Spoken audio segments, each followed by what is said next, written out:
রে বাবা, তোর বউ তো ঘরের কোনো কাম কাজই করে না, ওই ঘরের ভিতরে এত আলসেমি দেখায় কেন?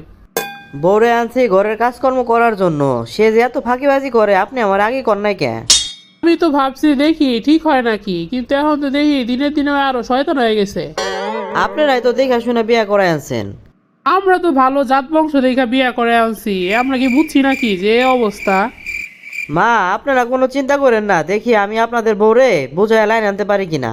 তোমার কাছে বিয়ে বসছি রাজরানী হয়ে থাকার জন্য, চাকরানী হয়ে থাকতে পারবো না। তোমারে আমি বিয়ার আগে মোবাইলে সবকিছু ভাঙে চুরা বলছি না? আমগো 5টা গরু আছে, ধানি জমি আছে, আবার ঘরের কাজকর্ম করতে হইব। এই সব কিছু করার পরও আবার রান্না বান্না করে খাওয়ান লাগবো। সব কিছু যাই না শুনে তো তুমি আমারে বিয়ে করছো, এখন কাজ কামের বেলায় এত ফাঁকেবাজি করতেছো কেন? বিয়ে আমি বসতে চাই না, আমার বাপ মা জোর করে আমার বিয়ে দিছে। ঘরের কোনো কাজ আমি করতে পারবো না। বিয়ার আগে তো আমি সবকিছু মোবাইলে কইছি, তাহলে কি মনে করে জি জি করছো? একটা বারও যদি না কইতা ওই সময়, তাহলে আমি অন্য ব্যবস্থা নিতাম। অন্য কোনো ব্যবস্থা মানে আল্লাহ তোমার কপালে আমার এই লেখা রাখছে। চটাং চটাং এসব কথাবার্তা বাদ দিয়া কাজকর্ম যা আছে সব তুমিই করবা। দেখো এই সংসার আমাগো, আমরা নিজেরা যদি কাজকর্ম না করি তাহলে বাইরের কেউ এসে আমাকে কাম কাজ করে দিব না। তাহলে একদিন আমি রান্না করবো, একদিন তুমি রান্না করবা, আস্তে আস্তে রান্না বান্না করা ট্রেনিং নাও। তবে আমি একদিনও পেঁয়াজ কাটতে পারবো না, পেঁয়াজ তুমি কাটবা, আমার চোখের পানি বের হয়ে যায়। ঘরের এই সামান্য কামেও যদি তুমি ভাগ টাগ করো, তাহলে সন্ধ্যাবেলার গরু একদিন তুমি বানবা, একদিন আমি বান্ধুম। কও পারবা নাকি এইসব? আবার গরু আমি কেন বানবো? এগুলো পুরুষ মানুষের কাজ, পুরুষ মানুষরাই করবো। পুরুষ মানুষের কাম যদি পুরুষ মানুষদেরই করা লাগে, তাহলে মাইয়া মানুষদের কামে আবার ভাগ করা ওকে? আগে তাড়াতাড়ি যে গরু বাইন্দা আসেন, তারপরটা পরে। আব্বা আপনি আমার জীবনটা একদম ধ্বংস করে দিলেন। আপনারা মুরব্বীরা সম্বন্ধ করে আমার বিয়ে করাইছেন। মাইয়ার মুখে রসকস কোনো কিচ্ছু নাই, খালি তেরা তেরা কথা। আর ঘরের কাজকর্ম তো করেই না, উল্টা আরো আমার কইতাছে আমি যেন কাজকর্ম করে দেই। তো তরে বিয়ার আগে বউমের নাম বাড়তেছিলাম কিসের জন্যে? বউয়ের লগে কথাবার্তা কইয়া বউয়ের মন মানসিকতা বুঝবি, কারণ সংসার করবি তোরা। তা তুই কথা কইয়া কি মনে করে এই সিদ্ধান্ত নিলি? হ্যাঁ তো বিয়ার আগে আমি যা যা কইছি সবই জি জি জি জি করছে। হ্যাঁ মনের ভিতরে যে এত শয়তানি, এটা কি আমি কইতে পারবো নাকি? এখন আর কি করবি? বিয়া যখন করায় ফেলাইছি, তাহলে সিস্টেমে মানায় টানে চল। এমন সিস্টেমে চলবো যে পুরো সংসার একদম আমার হাতে চলে আসবো। ওমা, আমি সবজিগুলো কাইটা রাখছি, তুমি গিয়ে একটু তরকারিটা রান্না করে ফেলো। হালকা পাতলা তো কাজ কাম একটু করাই লাগবো।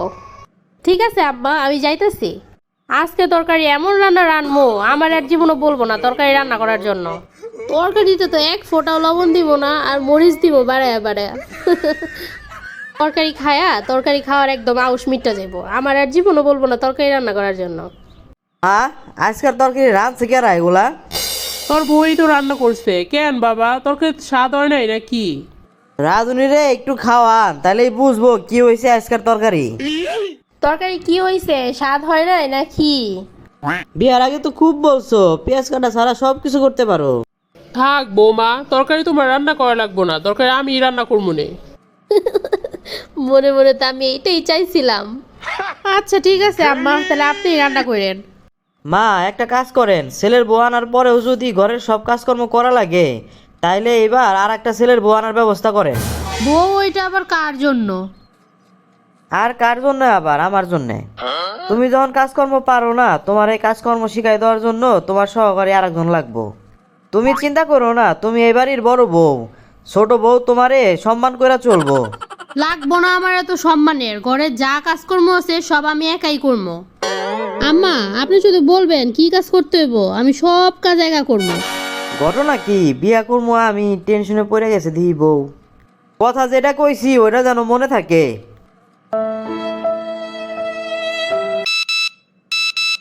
বান্ধবী তো অনেক দিন পরে আমার মেসেঞ্জারে একটা নক দিছে, ওর সাথে একটু চ্যাটিং করি। হ্যাঁ বান্ধবী, আমি ভালো আছি, তুই কেমন আছোস?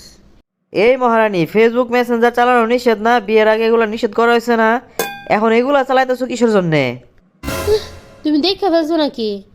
ও না, মানে আমার বান্ধবী না আমার মেসেঞ্জারে একটা নক দিয়েছিল, এর জন্য আমি একটু ফেসবুকে ঢুকছিলাম। তোমার রঙের ডঙ্কের বান্ধবী কি এখন তোমার মেসেঞ্জারে টুকা দিবার আইছে? তা না, এই যে আমি এখনই বন্ধ করে দিতেছি। শোনো, তোমার যেন আর কখনো ফেসবুক মেসেঞ্জার এসব চালাইতে না দেখি। আচ্ছা ঠিক আছে। আচ্ছা আচ্ছা আর কইও না, বিয়ার আগে যাই জি গাইছি আচ্ছা আচ্ছা আর জি জি করছো। সামান্য একটু তরকারি রাঁধতে গেছো, ওইখানেও লবণ আর মরিচ দিয়ে বইরা ফেলাইছো। এই জীবনে যে কি করবো তোমারে নিয়ে, জইলা যামু রে। আস্তে আস্তে সব শিখা যাবো। এখনো তুমি শিখবেই কইতেছো, বুইরা বলে নাকি শিখবা? ঠিকঠাক ভালো মতো যদি না রাঁধতে পারো তাহলে কিন্তু দেখবা নতুন অতিথি কিন্তু চলে আসবো ঘরে। আল্লাহ রে, এইসব ভাল লাগে না শুনতে, এগুলো আর বললেন না। আজকে থেকে সব কিছু চেঞ্জ হয়ে যাব, ফেসবুক মেসেঞ্জার সব বন্ধ, কাজ কাম করার সব দায়িত্ব আমার। আপনি বাইরের কাজ করবেন আর আমি ঘরের কাজ করবো, ঠিক হয়ে যাইব আমাদের সুখের সংসার। কথা যেটা কইছো যেন একটুও নড়চড় না হয়। আচ্ছা ঠিক আছে। খালি ঠিক আছে করলে হইব না, এটা কিন্তু কামে দেখাই তুইব। আমি ফাঁকিবাজি করার কারণে এরকম হয়েছে। আমি মনোযোগ দিয়ে কাজ করলে এই বাড়ির কাজ করতে আমার 1 ঘন্টাও লাগবো না। ঘরের সব কাজ একবেলাতেই শেষ হয়ে যাইব। এই তো আমার লক্ষ্মী বউ। প্রিয় বন্ধুরা, আপনারা লাইক, কমেন্ট ও শেয়ার করে আমাদের পাশে থাকুন।